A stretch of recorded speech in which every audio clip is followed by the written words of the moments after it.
rights. Well, joining us now is Husam Zomlot. He's the Palestinian High Commissioner to the UK. And the news that we've had this morning, Husam Zomlot, that Norway, Ireland, Spain have now recognised Palestine, the first, I think, EU member states who have done that whilst being member states. What does this say to you? It says that we have historic momentum, that certain countries and leaders in Europe have shown leadership and statesmanship to really provide all of us a different path forward out of this carnage, out of this darkness. They provided light today, that there is hope, that there is tomorrow, that they are committing to international legality and international legitimacy, and they are not giving anybody a gift or a favor. The Irish Prime Minister was rather very clear.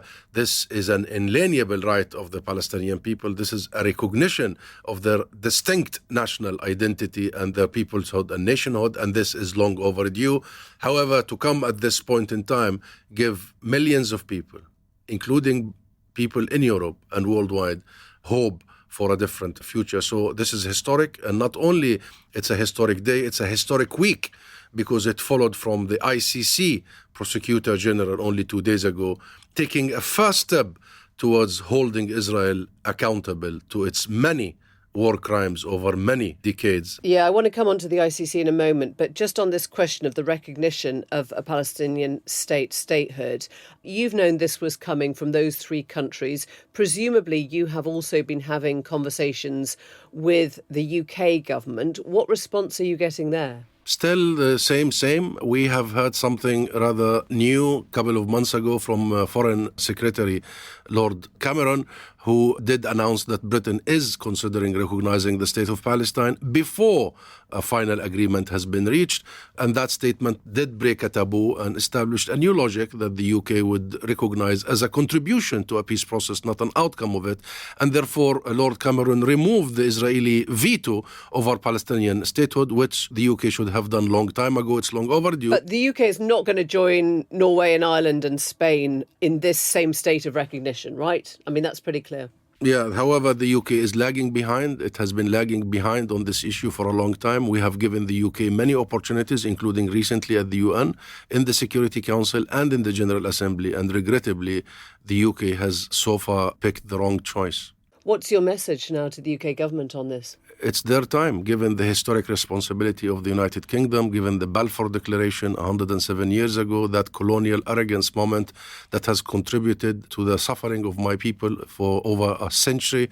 And given the role of the UK as a founder of the rules-based international order, given the history and given the role the UK could play, the best relationship, the closest to Washington, to Brussels, to the region and worldwide, I think the UK is absolutely expected to play a leadership role and to show everybody that when they say two states, they mean it. This is not lip service. This is not double face. This is real. And this is the moment to give the people of Palestine hope, to give Israel a very clear message that business is business, we mean it, we are doing the work.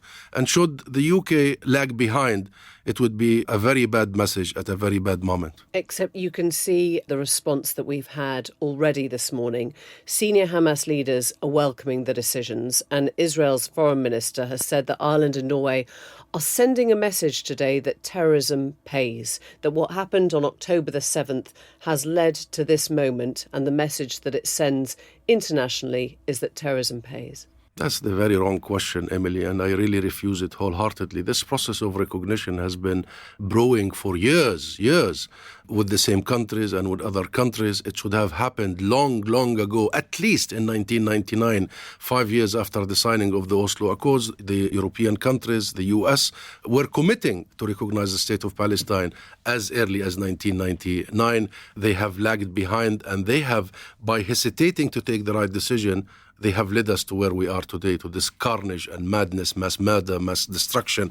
And therefore, this has nothing to do with only the last 7 months. This has to do with a 100-year-old process that the international community did not really invest the right political capital. Today, we see countries like Ireland, Spain, and of course, Norway investing in the future, and therefore let us not just focus on Israeli talking points. This is about the people of Palestine, and this is about their absolute inalienable right to self-determination. And this is not the business of Netanyahu or the business of any country for that matter. Every country that has not done so is in the red. Yeah, Netanyahu is making it his business nonetheless. Israel has ordered its ambassadors back from all three countries. Do you recognise by that essentially diplomatic relationships will end with Israel for those three countries or any other countries that then recognise the Palestinian state? That's the business of these countries. But all these countries who have been saying for all these decades that they support a two-state solution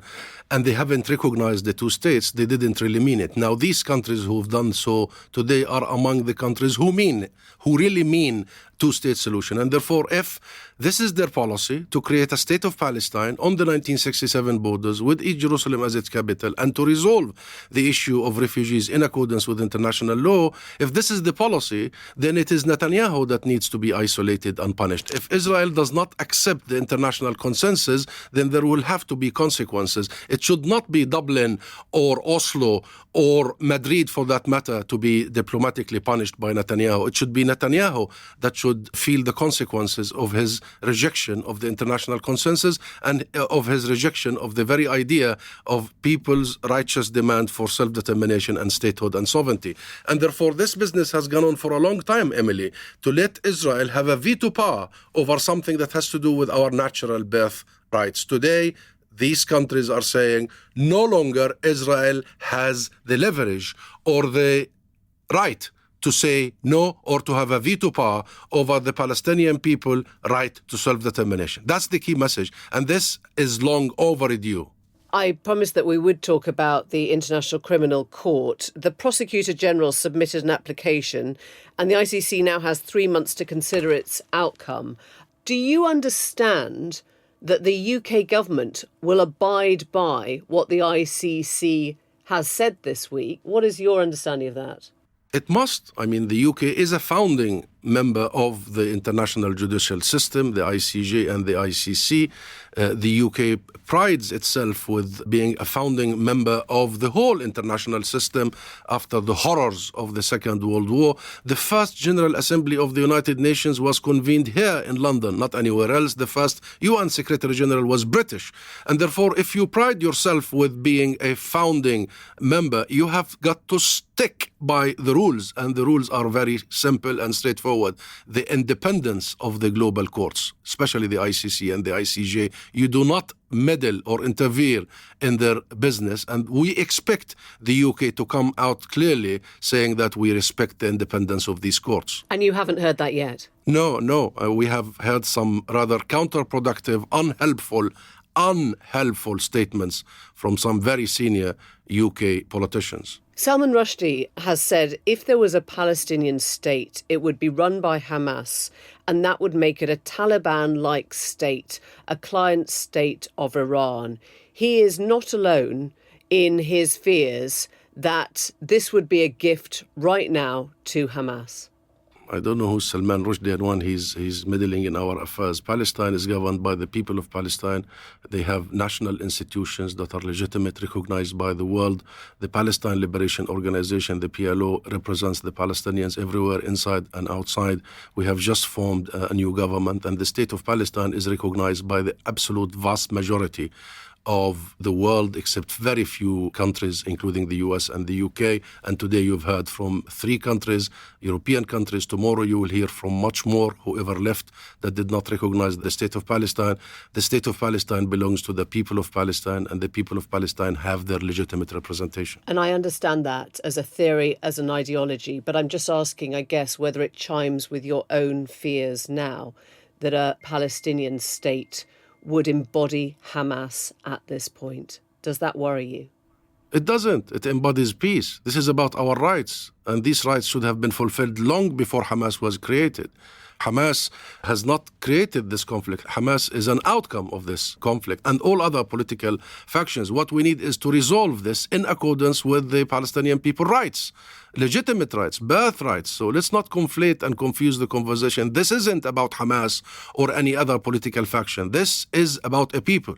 A people struggle for 100 years. This is about rights, the right to self-determination, the right to return to your properties and homes and farms and businesses, the right to live equal under the law and the right to justice and accountability. This isn't about factions. Husam Zomlot, thank you very much for your time this morning. Thank you. Thank you, Emily.